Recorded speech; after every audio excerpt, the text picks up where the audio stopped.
बिस्मिल्लाहिर्रहमानिर्रहीम। अस्सलामुअलैकुम।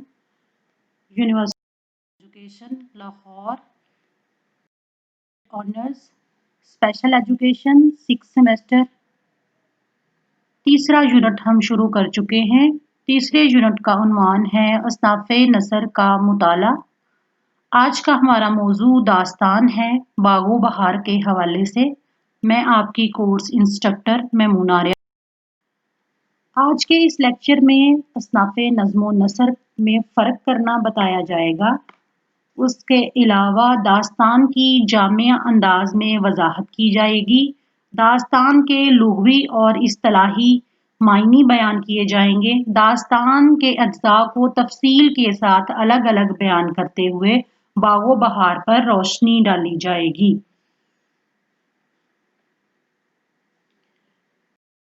अदब क्या है? दास्तान पर बात करने से पहले अदब के बारे में जान लेते हैं। अदब अपने ख्यालात, जज्बात, एहसासात के बासलीका इजहार का नाम अदब है। दुनिया की हर जुबान में अदब मौजूद है।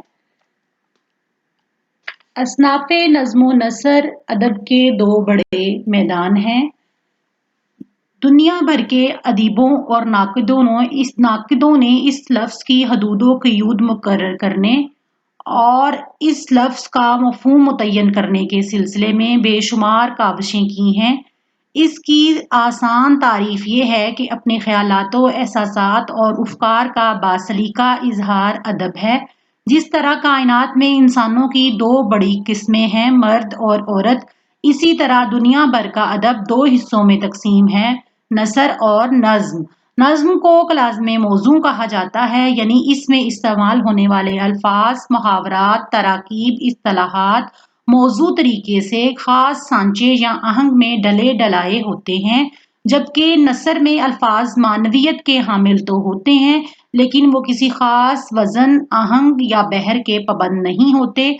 दूसरे लफ्जों में ये भी कहा जा सकता है कि अल्फाज के मोतियों में परोना जो है वो नज्म है और अल्फाज का जूं का तू दूसरों तक पहुंचा देना नसर है।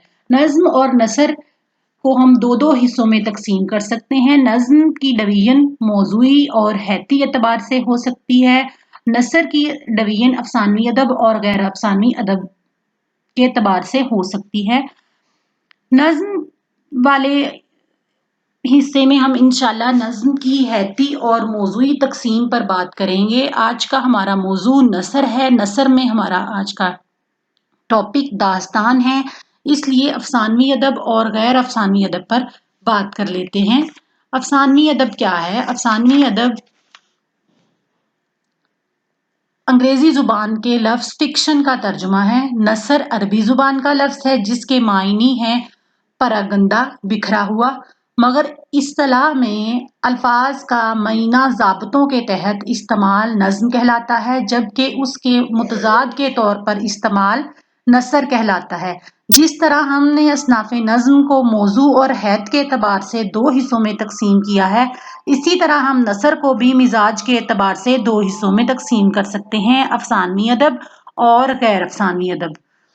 फिक्शन अंग्रेजी जुबान का लफ्ज है जिससे तखयलाती सतह पर तख्लीक किया गया है। अदब मुराद इसलिए लिया जाता है कि अदब में बिलउमूम अफसानवी अदब की इस्तिलाह कहानी के लिए इस्तेमाल की जाती है। कहानी में दास्तान, नॉवेल, अफसाना और ड्रामा शामिल है। यानी अफसानवी अदब से मुराद ऐसा बयानिया अदब है जिसका ताल्लुक हकीकत से ज़्यादा मुसन्नफ़ के तख़य्युल से हो। नॉवेल, मुख्तसर अफसाना इसकी अदबी शक्लें हैं और इन्हें आमतौर पर फिक्शन कहा जाता है, यानी अदब की वो किस्म जिसमें तसव्वुराती किरदारों और वाक़यात का जिक्र हो, मसलन नॉवेल या कहानी वगैरह। कौमी उर्दू लुगत के मुसन्निफ फिक्शन के बारे में कहते हैं, ख्याली और तख़य्युलदार, बनगढ़, झूठ, अफसाना, नॉवेल मुख्तसर कहानी की सूरत में ख्याली वाक़या का नसरी इजहार, गढ़े हुए या ख्याल आराई अमल की पैदावार है। मौलवी Abdul Haq standard Urdu English dictionary में मनगढ़ किस्सा, इजाद हुई चीज, गढ़ा हुआ वाक़या, गढ़ी हुई बात, बनावटी बात, अफसाना और कहानी फिक्शन से मुराद लेते हैं। افسانوی ادب کی نثر کی دو بڑی اقسام افسانوی ادب اور غیر افسانوی ادب ہیں۔ افسانوی ادب کی 4 اقسام ہیں: داستان، ناول، افسانہ اور ڈرامہ، جبکہ غیر افسانوی ادب کی زمرے میں بے شمار اصناف آتی ہیں جو کہ کہانی کے دائرے سے خارج ہے، جیسے سوانح عمری، آبیتی، سفرنامہ، رپورٹ، خاکہ، مکاتیب، طنز و مزاح اور مضامین وغیرہ۔ وہ تمام اصناف جن کا تعلق کہانی کے ساتھ نہ ہو وہ غیر افسانوی ادب میں آئیں گے، اور جن کا تعلق کہانی کے ساتھ ہے، جن کے اندر کہانی بیان کی گئی ہو، داستان، ناول، ناولٹ، افسانہ، افسانچہ وغیرہ افسانوی ادب میں شمار کیے جائیں گے۔ افسانوی ادب کی 4 بڑی جو ٹائپ ہیں ان میں داستان، ناول، افسانہ اور ڈرامہ شامل ہیں۔ آج کا ہمارا موضوع داستان ہے۔ داستان کیا ہے؟ داستان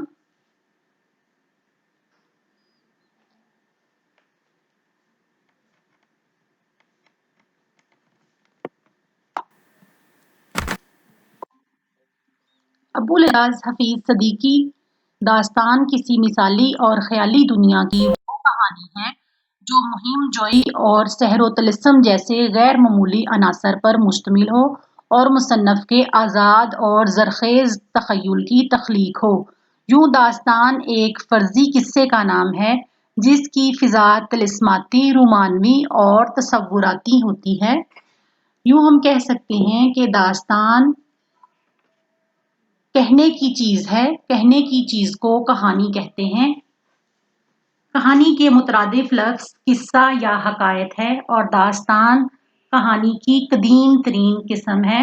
ناقدین کے نزدیک داستان اس طویل فرضی قصے کا نام ہے جس کی فضا طلسماتی، رومانوی اور تصوراتی، واقعاتی، کرداری اور غیر فطری اور مثالی جبکہ ماحول تخیلاتی ہوتا ہے۔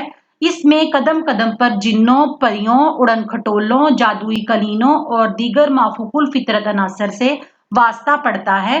قارئین کی دلچسپی بڑھانے کے لیے سسپینس، مزاح، رومانس، دلچسپ کرداروں اور بعض اوقات عریانی و فحاشی سے کام لیا جاتا ہے۔ کسی زمانے میں قصہ جوانی کی داستان ہوا کرتا تھا۔ داستان باضابطہ ایک فن ہوا کرتا تھا جو عربی اور فارسی سے اردو میں منتقل ہوا۔ برصغیر میں اس کا آغاز دکنی دور میں ہوا۔ بڑے بڑے شہروں میں داستان سننے سنانے کے لیے باقاعدہ جگہیں اور وقت مقرر ہوا کرتے تھے جہاں لوگ بڑے انہماک سے داستان سنتے تھے۔ اردو کی پہلی داستان ملا وجی کی صبرس قرار پائی جو کہ 1635 میں شائع ہوئی۔ داستان ایک طویل فرضی قصے کا نام ہے جس کی فضا طلسماتی، رومانوی اور تصوراتی ہوتی ہے۔ داستان سلیقے سے بیان کرنے والا ایک فن ہے، ایک آرٹ ہے۔ داستان کی دنیا طبقہ بالا تک محدود ہے۔ اس کے اہم کردار شہزادے اور امیرزادے ہوتے ہیں۔ متوسط اور زیریں طبقے کے لوگ اس کے کردار بنتے ہیں، مثلاً خواجہ سرا، دائی، مغلانی، خدمتگار وغیرہ۔ اس میں کوئی شک نہیں کہ داستان کا مرکز ہیرو حسین و جمیل ہونے کے ساتھ بہادری کا پیکر ہوتا ہے۔ اس کے ساتھ ساتھ اس کا زہد و تقویٰ قابل مثال سمجھا جاتا ہے۔ ہیروئن بھی حسن کی دیوی اور وفا کا مجسمہ ہوتی ہے۔ اس کے ولن شیطانیت کے پجاری اور مکر و فریب کا نمونہ ہوتے ہیں۔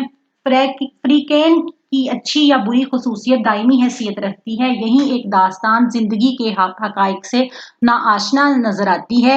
اس کے سبھی کردار جامد اور ساکت ہوتے ہیں، بلکہ یوں محسوس ہوتا ہے جیسے سنگ مرمر کے مجسمے ہوں۔ داستان مافوق الفطرت واقعات کی تشکیل میں ابدیت پیدا کرتے ہیں۔ ایک داستان ان عناصر کے بغیر لکھی جا سکتی ہے، لیکن اردو کی سبھی داستانیں اپنے جلوے میں اسی نوعیت کے واقعات رکھتی ہیں۔ یہاں داستان انسانی خوابوں کی تعبیر بن کر سامنے آتی ہے۔ اس کا اسلوب سادہ، سلیس اور بامحاورہ ہوتا ہے، مسجع اور مکفّا ہوتا ہے۔ داستان دنیا کی ہر تاریخ میں موجود ہے۔ داستان ایک طویل فرضی قصے کا نام ہے۔ داستان کے بغیر کہانی کو آگے نہیں بڑھایا جا سکتا۔ ناول، افسانہ اور ڈرامہ داستان کی جدید ترین صورتیں ہیں۔ दास्तान के लुग़वी और इस्तिलाही मफ़हूम ये हो सकते हैं: कहने की चीज़ को कहानी कहते हैं। दास्तान का लफ्ज़ बिलअमूम तवील फ़र्ज़ी किस्से के लिए इस्तेमाल होता है। दास्तान की तारीख़ 19वीं सदी के निस्फ़ में शुरू हुई। दास्तान अफ़सानी अदब की सबसे क़दीम सिन्फ़-ए-सुख़न है। दास्तान कहानी की अव्वलीन और क़दीम तरीन सिन्फ़ है। दास्तान की अहम तरीन शर्त उसकी तवालत है। दास्तान सुनने की चीज़ है, इसका मकसद भी वक्त गुजारी करना ही है। जब कोई दास्तान सुनाई जाती है तो उसके सुनने सुनाने का सिलसिला दिन रात चलता है। दास्तान में इखलाकियात का दरस दिया जाता है। ये अगरचे इसका जुज़ लाजिम नहीं, लेकिन जहाँ हक़ व बातिल के मुबैन मारका अराई होती है तो हक़ व बातिल की फतह दिखाए जाने के पस मंज़र में दरअसल इखलाकियात की तालीम देना मकसूद होता है। दास्तान में माजी के किसी मशहूर किस्से को काबिल वसूख बनाकर पेश किया जाता है। दास्तान को सरीउल फ़हम भी कहते हैं। उर्दू की अक्सर दास्तानें इस ख़ुसूसियत पर पूरा उतरती हैं। दास्तान के अज्ज़ाए तरकीबी। दास्तान के अज्ज़ाए तरकीबी प्लॉट, मिसाली किरदार, मफ़ूकुल फ़ितरत अनासर और तवालत हैं। कोई भी दास्तान प्लॉट के बगैर नहीं लिखी जा सकती। प्लॉट दास्तान का बुनियादी जुज़ है। प्लॉट वाक़यात की तरतीब का नाम है। कहानी को शुरू से लेकर इख्तिताम तक एक तरतीब के मुताबिक मुसन्नफ़ शुरू करता है। वाक़यात की इस तरतीब को प्लॉट कहते हैं। प्लॉट के बगैर उम्दा कहानी नहीं लिखी जा सकती।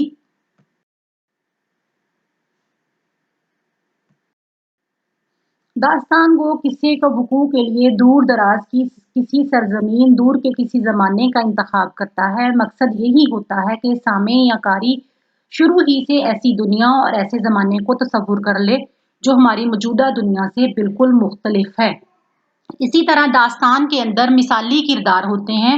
ऐसे किरदार जो खैर और शर के मुबैन जंग लड़ रहे होते हैं। मिसाली किरदारों से दास्तान आगे बढ़ती है। दास्तान के अंदर मौफूकुल फितरत अनासर की कसरत होती है। दास्तान में मौफूकुल फितरत अशिया, वाक़यात, मकामात और किरदारों की कसरत होती है। जादू की चीज़ें, जादू के वाक़यात, तिलिस्मी शहर और तिलिस्मी खजाने आम होते हैं। जिन, भूत और परी जैसी मखलूक से अक्सर वास्ता पड़ता है।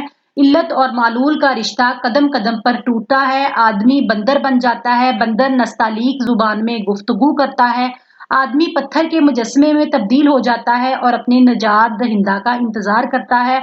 दरख्त को जरा सा हिलाने से अशरफियों के साथ साथ कुएं नमूदार हो जाते हैं और ख्वाब में बशारतें मिलती हैं। वाक़यात के खिलाफे क़यास होने की एक और सूरत ये भी है कि बाज़ मकामात वाक़यात अपनी तरकीबो तरतीब की बिना पर पे दर पे वाक़या होते हैं। मेकान की यकसानी अमल की वजह से ये सब कुछ खिलाफे क़यास नजर आता है।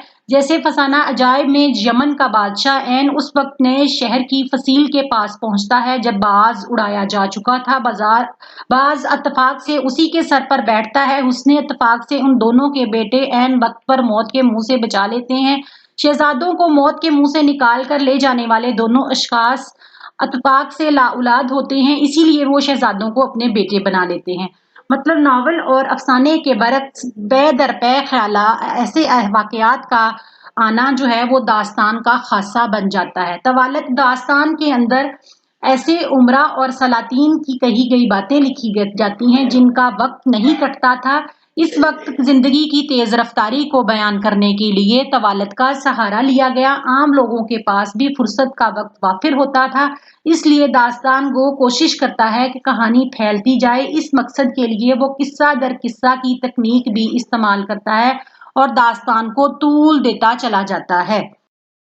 रोमानी अंदाज दास्तान की दूसरी बड़ी खूबी है। दास्तान के अंदर रोमान की प्रचार किया जाता है। दास्तानों में मिसाली और रोमानवी किरदार होते हैं, इसलिए दास्तान में रोमानवी अंदाज इख्तियार किया जाता है। दास्तान को किस्सा दर किस्सा तकनीक को इस्तेमाल करते हुए इश्क व मोहब्बत के वाक़यात को दास्तान में शामिल करता है। यही नहीं, दास्तान का अंदाज़े बयान बहुत दिलचस्प होता है। کیونکہ داستان علم و آگاہی کا منبع ہوتی ہیں۔ داستان کو لو سنو کہانی کہہ کر ایک عجیب ڈرامائی انداز میں کہانی کا آغاز کرتا ہے۔ قصہ سننے والا داستان گو کا تابع ہو جاتا ہے اور وہ مجبور ہو جاتا ہے داستان سننے کے لیے، کیونکہ داستان کو تحیر اور دلچسپی کی فضا تخلیق کرنے کے لیے محنت کرتا ہے، کوشش کرتا ہے۔ علم و آگاہی کا بھی منبع اور مرکز ہوتی ہیں داستانیں۔ آغاز میں داستانیں کیونکہ گائی جاتی تھیں، داستان میں عصری معاشرت پر روشنی ڈالی جاتی تھیں اور داستانیں جو ہیں وہ مسجع اور مکفّہ ہوتی تھیں۔ قافیہ پیمائی کا داستانوں میں خیال رکھا جاتا تھا۔ اکثر داستانیں جیسے ہیر، وارث اور مختلف داستانیں جو ہیں اپنے وقت میں گائی بھی گئی ہیں، اس لیے قافیہ پیمائی جو ہے وہ داستان کا بنیادی محور و مرکز ہوتی تھی۔ لسانی پہلو کو سامنے رکھ کر لکھا جاتا تھا، مطلب جس دور کی داستان ہے اس دور کے لوگوں کی زبان کو سامنے رکھ کر داستان لکھنا ضروری سمجھا جاتا ہے۔ منظر نگاری داستان کا اگلا اہم جز ہے۔ منظر نگاری کے بغیر داستان تخلیق نہیں ہو سکتی۔ منظر کے مطابق ہی کردار، مکالمے، پلاٹ، جزیات نگاری تمام چیزیں آگے بڑھتی ہیں۔ مکالمہ داستان کا ایک اہم جز ہے۔ مکالمہ کرداروں کو سمجھنے میں مدد دیتا ہے۔ تحیر اور دلچسپی کے بغیر داستان آگے نہیں بڑھتی۔ اسی طرح خطابت اور رنگینی کاری کو داستان گو کو آپس میں ایک دوسرے کے قریب کرتی ہے۔ اسی طرح تسلسل اور ارتقاء داستان کا بنیادی خاصہ ہے۔ داستان کے لیے یہ ضروری امر ہے کہ اس کے اندر تحیر اور تسلسل ہو۔ تسلسل کے بغیر کہانی آگے نہیں بڑھ سکتی۔ تسلسل ہر داستان کا حسن ہوتا ہے۔ اردو ادب میں بے شمار جو کہ اخلاقی پہلو، ضمنی کرداروں، مبالغہ آرائی، تہذیب و معاشرت کی عکاسی کرتی ہیں، اس سے بھی زیادہ جس چیز پر زیادہ توجہ دی گئی وہ سپر ہیرو کا تصور ہے۔ داستان کا ہیرو ہمیشہ ورلڈ پاور ہوتا ہے، وہ تمام خوبیوں اور خامیوں کا مجسمہ ہونے کے باوجود وہ نیکی کا علمدار ہوتا ہے۔ اگر وہ خوبیوں اور خامیوں دونوں کا مجموعہ ہو تو اسے سپر ہیرو نہیں کہا جا سکتا۔ وہ بے پناہ طاقت کا مالک ہوتا ہے، اس کے آگے ساری چیزیں جو ہیں وہ بے معنی ہوتی ہیں۔ وہ اپنی طاقت سے دنیا کو تہبالہ کرنا جانتا ہے، اس لیے داستانوں کے کردار عام زندگی کے کردار تصور نہیں کیے جا سکتے، بلکہ وہ مافوق الفطرت عناصر ہوتے ہیں جن کے اندر بے پناہ طاقت ہوتی ہے۔ اردو کی پہلی داستان باغ و بہار ہے۔ باغ و بہار تبازات داستان ہے، لیکن اس کے بارے میں یہ کہا جاتا ہے کہ وہ مرزا عطا حسین خان تحسین کی نو طرز مرصع ہے۔ نو طرز مرصع جو ہے وہ قصہ چہار درویش سے اخذ کی گئی ہے۔ میر امن کو اردو نثر کا بادشاہ کہا جاتا ہے کیونکہ انہوں نے پہلی دفعہ اردو کی نثری داستان باغ و بہار کے نام سے لکھی۔ اس سے پہلے اردو کی داستان کا رواج نہ تھا، اردو میں کوئی باقاعدہ داستان موجود نہ تھی۔ باغ و بہار 1800 میں شائع ہوئی، اسے اردو کی پہلی نثری داستان ہونے کا اعزاز حاصل ہے۔ بعض لوگوں کے خیال میں سبرس ملا بجی کی اردو کی پہلی داستان ہے، لیکن وہ تمثیل ہے، اس لیے بعض ناقدین اسے داستان کے دائرے میں سے خارج کر دیتے ہیں۔ باغ و بہار میں دلی معاشرت کو بڑھا چڑھا کر بیان کیا گیا ہے۔ چونکہ آج کا ہمارا موضوع باغ و بہار کے حوالے سے ہے، اس لیے باغ و بہار کا ٹیکسٹ پڑھنا ضروری ہے۔ باغ و بہار میں داستان کے اولین نمونے دیکھے جا سکتے ہیں۔ ایک اقتباس پڑھ دیتی ہوں۔ 40 دن جوں کہ توں کٹے، چہلم میں اپنے بگانے چھوٹے بڑے جمع ہوئے، جب فاتحہ سے فراغت ہوئی، سب نے فقیر کو باپ کی پگڑی بندھوائی اور سمجھایا، دنیا میں سب کے ماں باپ مرتے آئے ہیں، اپنے تئیں بھی ایک روز مرنا ہے، پس صبر کرو، اپنے گھر کو دیکھو، اب باپ کی جگہ تم سردار ہو، اپنے کاروبار لین دین سے ہوشیار رہو۔ تسلی دے کر وہ سب رخصت ہوئے۔ گمشتے کاروباری نوکر چاکر جتنے تھے آن کر حاضر ہوئے، نظریں دی اور بولے، کوٹھے نقد و جنس کے اپنی نظر مبارک سے دیکھ لیجئے، ایک بارگی جو اس دولت سے بے انتہا پر نگاہ پڑی، آنکھیں کھل گئی، دیوان خانے کی تیاری کو حکم کیا، فراشوں نے فرش فروش بچھا کر چھت پردے چلمنے تکلف کی لگا دیں اور اچھے خدمتگار دیداور नौकर रखे, सरकार ने जरक बरक की पोशाकें बनवा दी, फकीर सर पर तकिया लगा बैठे, वैसे ही आदमी गुंडे फांकड़े मुफ्त पर खाने पीने वाले झूठे खुशामदी आकर आशना हुए और मुसाहिब बने, उनसे 8 पहर सोबत रहने लगी, हर कहें के बातें और वही तबाही इधर उधर की करते और कहते, इस जवानी के आलम में केतकी की शराब या गुल गुलाब खिंचवाए, नाजदीन मौशूकों से बुलवाया, गर्ज आदमी का शैतान आदमी है, हर दम कहने सुनने से अपना भी मजाज बहक गया, शराब नाच और जुए का चर्चा शुरू हुआ, फिर नौबत ये आ पहुंची कि सौदागरी भूलकर तमाशबीनी को अपना ओढ़ना बछोना बना लिया। अपने नौकर और रफीकों ने जब ये गफलत देखी तो जिससे हाथ पड़ा अलग किया, गोया लूट मार मचा दी, कोई खबर न थी कितना रुपया खर्च होता है, कहाँ से आता है, किधर जाता है, माले मुफ्त दिले बेरहम। ये बागो बहार का टेक्स्ट है। बागो बहार उर्दू की पहली नसरी दास्तान है, जिसके बगैर उर्दू दास्तान की तारीख अधूरी समझी जाती है। मीर अमन बागो बहार के मुसन्निफ हैं। अगली क्लास में हम इंशाल्लाह नॉवल की टेक्स्ट के बारे में पढ़ेंगे, नॉवल के फ़न के बारे में पढ़ेंगे। नॉवल दास्तान की जदीद तरीन शक्ल है। दास्तान के बाद जो अगली सिन्फ में हमने कदम रखा वो नॉवल थी। नॉवल डिप्टी नज़ीर अहमद उर्दू का पहला नॉवल है।